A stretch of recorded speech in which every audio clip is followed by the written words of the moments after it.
Press the bell icon on the YouTube app and never miss. Hi students, तो अब तक हम लोगों ने जान लिया कि पॉलिटिकल पार्टीज क्या होते हैं, उसका फंक्शन क्या होता है और उसकी ज़रूरत हमें क्यों है। अब हम ये जानना चाहेंगे कि पॉलिटिकल पार्टीज कितने हो सकते हैं। तो टेक्निकली कहा जाए तो कोई भी ग्रुप ऑफ सिटीजन चाहे तो पॉलिटिकल पार्टी बना सकते हैं किसी भी डेमोक्रेसी में। जैसे भारत में ही बहुत ज़्यादा पॉलिटिकल पार्टीज है जिसको इलेक्शन कमीशन ने रजिस्टर्ड कर लिया है। लेकिन सवाल ये आता है कि आखिर कितनी ऐसी पार्टी है जो रियल में इलेक्शन जीतने की रेस में है, यानी जो इलेक्शन को जीत सकती है, जो मेजर पार्टीज है। उस आधार पे हमने कुछ क्लासिफिकेशन किया है।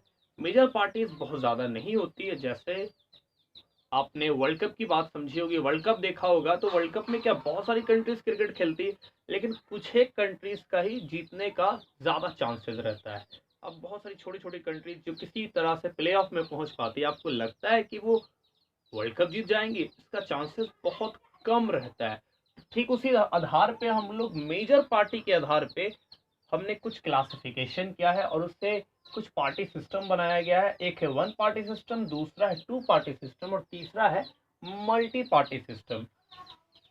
आप यहाँ देख रहे हैं वन पार्टी सिस्टम। क्या मतलब है वन पार्टी सिस्टम का? जिसमें केवल एक ही पार्टी गवर्नमेंट को रूल कर सकती है। क्या मतलब है इसका? इसका मतलब यही हुआ कि इलेक्शन जो केवल एक ही पार्टी लड़ सकती है। तो इसमें हो क्या रहा है, ऑप्शन नाम की तो कोई चीज ही नहीं। जैसे कि मान लीजिए आपके स्कूल में या फिर आप जहाँ पर भी पढ़ते हो वहाँ मॉनिटर का इलेक्शन करवाया जा रहा हो और कहा जाए कि हर क्लास से सिर्फ एक ही बच्चा खड़ा होगा मॉनिटर के लिए, तो सीधी सी बात है कि कौन मॉनिटर में जीतने वाला है? केवल वही जीतेगा। तो वन पार्टी सिस्टम में होता ही है कि केवल एक ही पार्टी को इलेक्शन लड़ने की परमिशन मिली होती है। तो सीधी सी बात है कि इलेक्शन जीतने वाली भी वही पार्टी है। देयर इज नो कंपटीशन है। एग्जाम्पल क्या है? China, north Korea, etc. कोई परीक्षा है, उसमें एक ही सीट हो और एक ही आदमी को बैठने की इजाजत हो, तो सीधी सी बात है वो कौन जीतेगा? वही एक इंसान।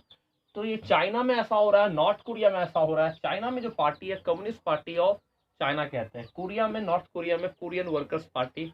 अब भली भांति परिचित होंगे नॉर्थ कोरिया के जो साहेब हैं। तो ये चाइना और नॉर्थ कोरिया में एक पार्टी ही रूल कर सकती है। तो इसका मतलब क्या हो रहा है? इसका लॉस क्या है? इसमें लॉस ये है कि ये दूसरे लोगों को जो इलेक्शन लड़ना चाहते हैं, जो पार्टी है उससे थोड़ा अलग राय रखते हैं, उनको इलेक्शन में खड़े होने का कोई मौका ही नहीं देती। साथ साथ में वैसे लोग जो इस पार्टी को पसंद नहीं करते, वो उसको चाह कर भी बदल नहीं सकते हैं।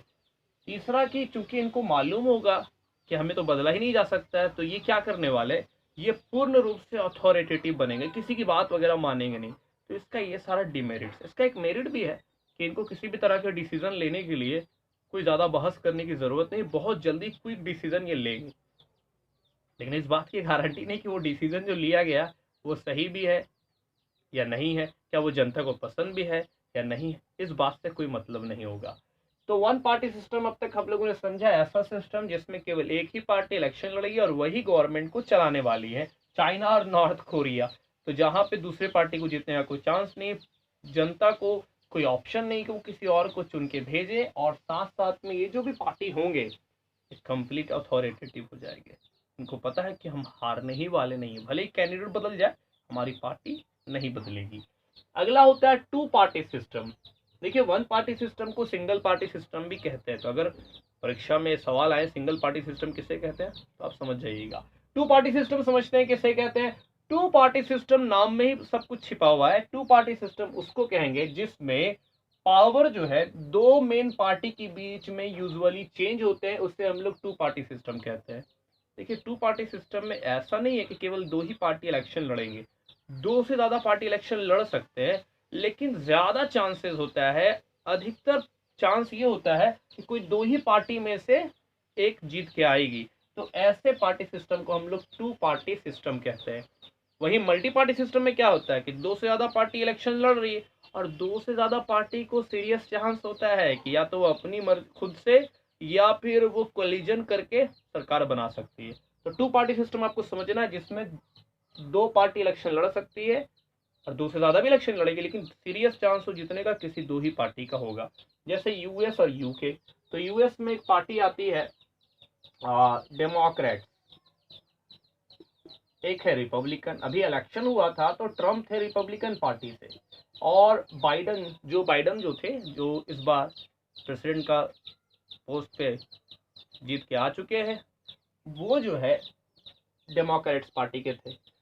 तो यहाँ पे भी और पार्टियां हैं, लेकिन सीरियस चांस ऑफ विनिंग जो है कि यही दो पार्टी का में से किसी एक पार्टी का कैंडिडेट उस पोस्ट को ऑक्युपाई करेगा, ये यहाँ देखने को मिलता है। यूके में लेबर पार्टी या लिबरल पार्टी और कंजर्वेटिव पार्टी होती है, तो इसमें भी यही दो पार्टी के बीच में सरकार अदला बदली होती रहती है। तो इसे हम कह सकते हैं कि यहाँ पे टू पार्टी सिस्टम है। Is that clear? One party system जहाँ one party is allowed to rule and run the government, election वही लड़ती है। टू पार्टी सिस्टम में दो या दो से ज्यादा पार्टियां इलेक्शन लड़ेगी, लेकिन सीरियस चांस जीतने का केवल दो ही पार्टी का होता है। That will be called two party system. तो ये वन पार्टी सिस्टम से मच बेटर एक डेमोक्रेटिक ऑप्शन है, क्योंकि कम से कम जनता के पास दो ऑप्शन तो है चुनने का, वरना एक ऐसा एमसीक्यू है जिसमें एक ही ऑप्शन है तो आंसर वही होगा। ये पहला वाला केस में। यहाँ देखिए multi party system. Multi party system का मतलब क्या हुआ? मल्टी पार्टी सिस्टम यानी मल्टीपल पार्टी सिस्टम भी इसे कहेंगे। वन पार्टी सिस्टम को सिंगल पार्टी सिस्टम भी कहते हैं, टू पार्टी सिस्टम को डबल पार्टी सिस्टम भी कहते हैं, इसलिए कंफ्यूज नहीं होना आपको परीक्षा में। देखिए मल्टी पार्टी सिस्टम को किसे कहेंगे? जब दो से ज्यादा पार्टी इलेक्शन में जीत सकती है, या तो वो अपने अकेले जीत सकती है अदर ऑन देयर ओन, या फिर किसी और पार्टी के साथ अलायंस करके जुड़ के जीत सकती है, उसे हम लोग कहेंगे मल्टी पार्टी सिस्टम। या तो खुद जुड़ जाए, अकेले एकदम शहंशाह बन जाए, या फिर किसी और पार्टी के कॉपरेशन से, उसके सहयोग से, उसके साथ गठबंधन करके जीते, उसे हम लोग मल्टी पार्टी सिस्टम कहते हैं। और इसका सबसे बेहतरीन एग्जाम्पल है हमारा प्यारा भारत, हमारा खुद का देश। ऐसा क्यों है मल्टी पार्टी हमारे यहाँ क्यों है? इसका रीजन दिया जाता है कि हमारे यहाँ डाइवर्सिटी बहुत ज्यादा है। डाइवर्सिटी बोले तो विविधता। भारत एक विविधताओं का देश है, यहाँ काफी डिफरेंसेस है, डाइवर्सिटी, अलग अलग जाति, धर्म, भाषा, क्षेत्रीय विविधता है, मौसम तक में विविधताएं हैं। तो हमारे यहाँ इतनी ज्यादा डाइवर्सिटी है, तो एक पार्टी आपको लगता है कि इतने अलग अलग लोगों का व्यू को रिप्रेजेंट कर सकती है? पॉसिबल नहीं है। यहाँ तक कि दो पार्टी भी ऐसा नहीं कर सकती, इसलिए हमारे यहाँ मल्टी पार्टी सिस्टम है। अब हमने ये बताया था कि या तो पार्टियां खुद से इलेक्शन में जीत सकती है, या फिर अलायंस के साथ ऐसा कर सकती हैं। अब आप बोलेंगे सर ये बात तो थोड़ी सी पची नहीं, क्योंकि जनरली अभी आप लोग देखने को मिलता है कि या तो कांग्रेस या तो बीजेपी, यही दोनों में से कोई एक पार्टी सरकार बनाती है। तो आप तो कह सकते हैं कि सर ये तो मल्टी पार्टी की जगह बल्कि टू पार्टी सिस्टम ही हुआ। तो आप गौर से सोचिएगा, अभी बीजेपी की सरकार नहीं है और ना ही अगेंस्ट में कांग्रेस है, बल्कि है क्या? असल में अभी एनडीए की सरकार है। क्या मतलब हुआ एनडीए की सरकार है? ये एनडीए और बीजेपी में अंतर क्या है? यूपीए और कांग्रेस में अंतर क्या है? आइए इसको समझते हैं। देखिए एनडीए का फुल फॉर्म होता है नेशनल डेमोक्रेटिक अलायंस। क्या होता है? National democratic alliance. और यूपीए का फुल फॉर्म होता है यूनाइटेड प्रोग्रेसिव अलायंस। देखिए अलायंस शब्द हो या फ्रंट शब्द हो, दोनों का एक ही मतलब होता है। अब अलायंस का मतलब क्या होता है? अलायंस का मतलब होता है कि जब दो या दो से ज्यादा पार्टी अकेले ना होके एक आपस में मिल के इलेक्शन लड़ने के लिए मिल जाते हैं, उसको हम लोग अलायंस बोलते हैं। फॉर एग्जाम्पल एक पार्टी है, मान लीजिए ए, एक पार्टी है बी, एक सी है, तो ये तीनों आपस में मिल जाए सिर्फ इलेक्शन लड़ने के लिए, कॉन्टेस्ट इलेक्शन, तो इस पार्टी के गठबंधन को, समूह को हम लोग अलायंस या फ्रंट कहते हैं। तो हमारे यहाँ एनडीए है, नेशनल डेमोक्रेटिक अलायंस, इसमें बहुत सारे पार्टियों का समूह है, और इसमें जो सबसे बड़ी पार्टी है वो बीजेपी है, भारतीय जनता पार्टी। और दूसरा जो गठबंधन है, अलायंस है, यूपीए, यूनाइटेड प्रोग्रेसिव अलायंस। इसमें जो सबसे बड़ी पार्टी है वो आईएनसी यानी इंडियन नेशनल कांग्रेस या कांग्रेस पार्टी है। तो आई होप यहाँ पे क्लियर हो रहा होगा आपको। लेफ्ट फ्रंट, तो लेफ्ट फ्रंट है वो जितनी लेफ्ट पार्टीज है उनका एक यूनिट है, कह लीजिए कि कंबाइनेशन है। तो यहाँ पे आप आसानी से देख पा रहे हैं कि या तो एक पार्टी अकेले सरकार बना रही है, या फिर कई पार्टीज के साथ मिलकर सरकार बना रही है। तो ये नेशनल डेमोक्रेटिक अलायंस की सरकार आज है, एनडीए की सरकार है, ना कि बीजेपी की सरकार है। क्या मतलब हुआ इसका? क्योंकि वो लोग अकेले, हालांकि उनको अच्छा खासा सीट आ चुका है, वोट आ चुका है, लेकिन वो फिर भी कई और अन्य पार्टियों के साथ, क्षेत्रीय पार्टी, रीजनल पार्टीज के साथ जुड़ी हुई है और अपना एक अलायंस बनाई हुई है। तो यहाँ तक क्लियर हो रहा बात आपको? एक टर्म और आता है कोअलिजन। कई बार बच्चे कंफ्यूज हो जाते हैं कि अलायंस और कोअलिजन का क्या मतलब हुआ। अलायंस और कोअलिजन का कोई खास मतलब नहीं होता है, दोनों में कुछ खास डिफरेंस नहीं होता। अलायंस का मतलब कि इलेक्शन से पहले जिस प्रकार का जो सिस्टम होता है, इलेक्शन से पहले, अलायंस का मतलब इलेक्शन से पहले दो चार पार्टियों का समूह, दो पार्टियां, दो से ज्यादा पार्टियों का समूह, उससे हम लोग अलायंस कहते हैं।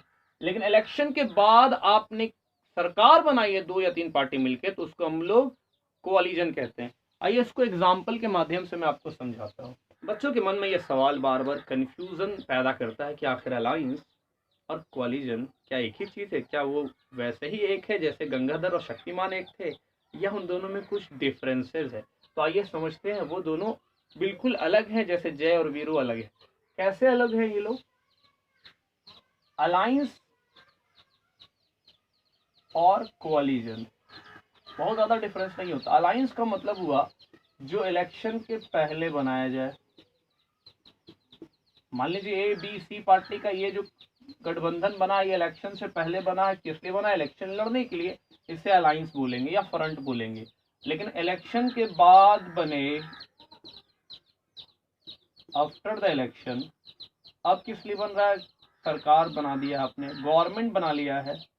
गवर्नमेंट बनाने के लिए जो आपने अलायंस किया है, साथ में जुड़े हैं, उसे कोअलिजन कहेंगे।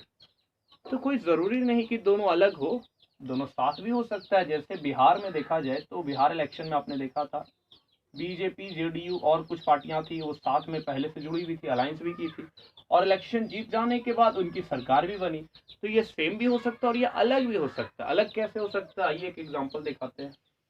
एग्जांपल है महाराष्ट्र का। महाराष्ट्र का क्या एग्जांपल है? यहाँ एक पार्टी थी बीजेपी और एक पार्टी थी शिवसेना। तो दोनों ने मिलके इलेक्शन लड़ा था। और इधर थी कांग्रेस और एनसीपी, ये दोनों ने भी मिलकर इलेक्शन लड़ा था। तो ये क्या हो गए? अलायंस। ये भी क्या हो गया? अलायंस। ये लोग क्या कर रहे हैं? ये लोग इलेक्शन से पहले गठबंधन बनाए हुए हैं। तो बीजेपी शिवसेना जब मिलकर सरकार बनाने की, मतलब इलेक्शन लड़ रही थी, तो इन दोनों को जीत हासिल हुई। लेकिन आपस में कुछ विवाद के कारण बीजेपी शिवसेना से अलग हो जाती है, शिवसेना बीजेपी से अलग हो जाती है। और ये इलेक्शन के बाद अभी आप जानते हैं कि सरकार यहाँ पे इन तीनों पार्टी की मिक्स बनी हुई है, शिवसेना, बीजेपी, सॉरी कांग्रेस और एनसीपी। और बीजेपी यहाँ पे अलग हो गई है। तो अब कह सकते हैं कि पहले जो अलायंस था बीजेपी और शिवसेना का था, कांग्रेस और एनसीपी का, लेकिन कोअलिजन किन का है? कांग्रेस, एनसीपी और शिवसेना का है। आई होप कि यहाँ तक आपको क्लियर हो रहा होगा कि अलायंस और कोअलिजन में क्या अंतर रियल में होता है। ठीक है, दोनों सेम हो भी सकता है, नहीं भी हो सकता है।